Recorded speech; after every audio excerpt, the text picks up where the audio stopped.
구독, 알림 설정까지 부탁드립니다. 오늘도 우리 사는 이야기 찾아주셔서 감사합니다. 사연자분이 보내주신 이야기 시작해볼게요. 안녕하세요. 누가 봐도 부러워하는 신랑과 결혼을 한 저는 다른 사람들이 부러워하는 삶을 살고 있다고 자부하는 30대 주부입니다. 저희 신랑은 제가 일하던 회사의 젊은 사장님이었고 저는 근무를 하다가 지금의 신랑과 사내 연애를 하게 되었습니다. 특별한 계기가 있었다기보다는 그냥 서로에게 매력을 느꼈던 것 같아요. 그런데 신랑이 워낙 시원시원하게 잘생긴 편이기도 하고 돈도 좀 있는 편이라서 주변에 여자가 많은 편이라 만날 때 망설이기는 했었는데 막상 만나고 나니 주변 관리가 철저한 사람이더라고요. 그래서 2년간의 비밀 연애를 끝에 결혼을 하고 저는 퇴사를 하고 전업주부가 되었습니다. 시댁은 크게 부유하지 않았고 신랑보다 4살 어린 시누이가 있었는데 신랑과는 사이가 좋았습니다. 사실 따지고 보면 부모님보다 아가씨랑 더 친한 느낌이 들 때가 많았으니까요. 오빠, 뭐가 그렇게 급하다고 빨리 결혼을 했어? 다 좋을 때 결혼하는 거 아니겠어? 아쉽다. 오빠 좋아하는 내 친구들이 얼마나 많았는데. 그 장난도 이제 그만해. 귀에 딱지 않겠어. 아가씨는 그 뒤로도 절 놀리려는 건지 자기 친구들 이야기를 했고 신랑은 제가 기분이 나쁘겠다고 하면서 늘 이야기를 정리했어요. 신랑이 아가씨를 잘 챙기기도 하고 잘 따르니까 저희 집에도 몇 번 놀러 오기도 했었는데 얼마 전부터 제가 갑자기 온몸이 아프기 시작했습니다. 가만히 있는데도 온몸이 쑤셔서 몸살 기운인가 생각을 하고 병원에도 가봤는데 열도 없고 다 정상이래요. 컨디션이 안 좋은가 보다 생각만 하고 있었는데 얼마 전 집 청소를 하다가 제 베개 커버에서 부적 하나를 발견했어요. 여보가 혹시 내 베개에 부적 넣어뒀어? 무슨 소리야, 부적이라니. 오늘 청소하다가 찾았거든. 괜히 찝찝하네. 그런 건 버릴 때도 태워서 버려야 하는데 꼭 태워서 버려. 저녁에 신랑과 이야기를 해도 모른다고 하고 혹시 누가 넣은 건가 생각을 해봤는데 당시에는 결혼 초기라서 집들이니 인사니 집을 다녀간 사람이 많았습니다. 너무 찝찝한 게 그날 이후로 아프던 몸이 괜찮아졌어요. 저희 부부는 베개를 서로 다른 걸 쓰는데 저는 높은 베개가 싫어서 따로 베개를 샀거든요. 그런데 딱 제 베개 안에만 있었고 그 부적을 태우고 나니 몸이 다시 원래대로 돌아온 게 우연만은 아닌 것 같았죠. 그냥 해프닝으로 넘기기에는 뒤숭숭하기도 했지만 그때는 결혼 초반이라 이것저것 바빠서 또 까먹었어요. 그러다 아가씨가 집에 놀러를 왔고 같이 술을 먹으며 이야기를 하다가 해프닝처럼 이야기를 했더니 깜짝 놀라면서 괜찮냐고 묻더라고요. 그래서 이제 괜찮다는 식으로 이야기를 했고 며칠 뒤 아가씨는 영양제라고 하며 이것저것 챙겨줬어요. 언니, 몸 안 좋다고 해서요. 이거 잘 챙겨 드세요. 이제 괜찮은데? 고마워요. 신랑은 저희 사이가 좋다며 좋아했고 그러다 6개월쯤 지난 무렵부터 아가씨가 저희 집 근처에서 일을 시작하게 됐다고 하면서 집을 구할 때까지 잠시 저희 집에서 지내기로 했습니다. 마침 여분의 방도 있어서 괜찮긴 했지만 아무래도 침대나 옷장 같은 게 없어서 불편하지 않겠냐고 물으니 잠시 있을 거라 괜찮다고 했고 정말 2주 정도 뒤에 방을 얻어서 나갔어요. 그런데 하루가 멀다 하고 밤에 저희 집에 찾아옵니다. 집에서 이상한 소리가 나는 것 같다. 누가 쳐다보고 있는 것 같다. 별별 이유를 대면서요.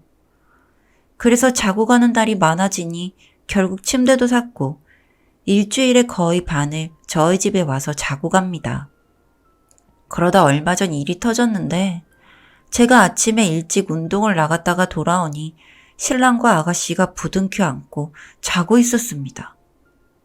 여보, 지금 뭐 하는 거야? 어? 너 여기 왜 있어? 무슨 소리야? 오빠가 당겼잖아. 그리고 더 놀란 게 아가씨가 저처럼 단발머리로 머리를 잘랐고 제 잠옷을 입고 누워 있었다는 거입니다. 생리가 터져서 잠옷을 찾다 보니 제 잠옷이 예뻐 보여서 입었다고 하는데 저는 그게 더 기분이 나쁘더라고요. 제 옷에 생리라도 묻었으면 어쩔 뻔했어요. 그런데 그날 이후로 아가씨가 저의 신랑에게 눈에 띄게 들이대는 게 보였습니다. 밥을 먹을 때에도 신랑 옆에 딱 붙어 앉아서 밥을 먹고 소파에서 다 같이 TV를 볼 때에도 신랑을 사이에 두고 양 옆에 앉아요. 가장 기분이 나쁜 부분은 저와 비슷한 옷 스타일과 헤어스타일을 하고 있다는 거예요. 저보다 더 마른 아가씨인데 언젠가부터 살도 조금씩 붙어서 체형까지 비슷합니다. 신랑에게 이런 사실을 이야기하기도 했지만 가족들이랑 살다가 혼자 살게 되니 부쩍 외로워서 그런 것 같다고 크게 뭐라고 하지 않더라고요. 부모님에게는 칼같이 선을 딱 긋는 사람인데 유독 아가씨에게만 약한 사람이었습니다. 결혼 기념일을 맞이해서 저희 부부는 오랜만에 호텔로 호캉스 여행을 떠났습니다. 그리고 그날 저는 임신을 하게 되었어요. 그런데 제가 임신을 하고 나서부터 아가씨는 제 입덧을 돕겠다고 하면서 저희 집에 눌러 앉았습니다. 저는 그게 더 스트레스를 받기는 했지만 이번에도 어쩔 수 없었어요. 언니, 임신해서 힘들죠? 이것 좀 드셔보세요. 아가씨는 저에게 이것저것 음식을 해줬고 호의에 저도 마음이 돌아서려던 그때 친정 엄마가 이야기를 하다 보니 걔는 왜 그런 걸 해주냐며 의아해 하더라고요. 임산부한테 팥이 안 좋다고 하는데 붓기 빼는데 좋다고 호박, 팥물을 주고 아침에 편히 먹으라고 팥죽을 주기도 하고 식혜도 사다 줬습니다. 들어보면 다 임산부한테 안 좋은 음식들이라고 하더라고요. 그 이야기를 하면서 챙겨 먹는 영양제는 확실히 괜찮은 거냐고 물었고 생각해보니 늘 약통에 담아줘서 알약을 확인할 수 없었는데 영양제들 속에 응급 피임약이 있었습니다. 피임하고 24시간 안에 먹어야 하고 이미 임신한 사람에게는 효과가 없고 호르몬만 불규칙하게 되는 걸로 알고 있는데 그 약이 같이 있더군요. 그날 집으로 가자마자 아가씨랑 머리채를 부여잡고 싸웠고 결국 신랑이 왔습니다. 자초지종을 전해들은 신랑은 결국 아가씨에게 손찌검까지 했고 아가씨는 그 자리에서 울며 이야기하더라고요. 오빠, 어쩜 나한테 이래? 너 선 넘었어. 이제 우리 집에도 오지 마. 나도 이렇게는 못 나가지. 오빠 나 좋다고 했잖아. 그거 새언니도 알아? 그만해. 그런 적 없어. 없다고? 그럼 20살 때 왜 그랬는데? 왜 형제가 아니었으면 좋겠다느니 그런 말 왜 했냐고. 잠시 흔들렸을 땐 있지만 그뿐이야. 뭐? 아니잖아. 왜 거짓말해? 너 나랑 잤잖아. 아니라고 했잖아. 그 애는 내 애여야 해. 왜 저 여자야? 그 순간 귀가 멍했습니다. 소리치는 아가씨와 끌고 나가려는 신랑. 생각해보니 신랑과 아가씨가 닮은 구석이 없네요. 나중에 신랑에게 듣기로는 중학교 시절 어머님이 재혼을 하시면서 아가씨와 아버님이 같이 살게 되었고 결혼 이후부터 어머님은 신랑의 엄마이기보다는 아가씨의 엄마가 되어 아버님에게 사랑받는 길을 택했고 하필 아가씨가 중학교 무렵 몹쓸 인간들에게 성폭행을 당하게 되었고 그 이후 온 가족의 관심이 아가씨에게로 쏠릴 수밖에 없었다고 합니다. 그리고 그때 늦게까지 안 오는 아가씨를 찾으러 다닌 가족들 중 신랑이 아가씨를 발견했고 그날 이후로 아가씨가 종종 저런 뉘앙스의 말을 했다고 합니다. 정신과 치료를 받기도 했지만 기억이 왜곡되어 잘못 기억을 하고 있고 특히 신랑에게 애틋한 마음까지 품고 있더라고요.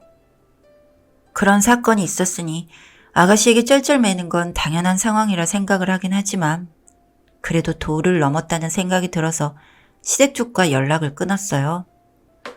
그 이후로 몇 번이나 아가씨에게 연락이 와 미안하다고 하면서 사과를 하고 싶다고 했지만 저는 연락을 끊었고요. 병원에 가서 검사를 했는데 아이에게 영향은 없었어서 다행이기도 했지만 불안한 마음의 끈을 놓지 못해서 아이가 출산하고 나서도 할 수 있는 검사라는 검사는 다 했어요. 그때 그 여자가 준 음식과 약을 먹은 제가 어찌나 원망스럽던지.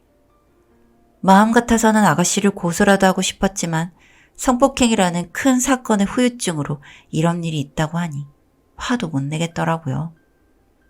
그래서 그냥 인연을 끊는 게 제가 해줄 수 있는 최선의 배려였습니다. 사연은 여기까지였고요. 우리 사는 이야기 시청해주셔서 감사합니다.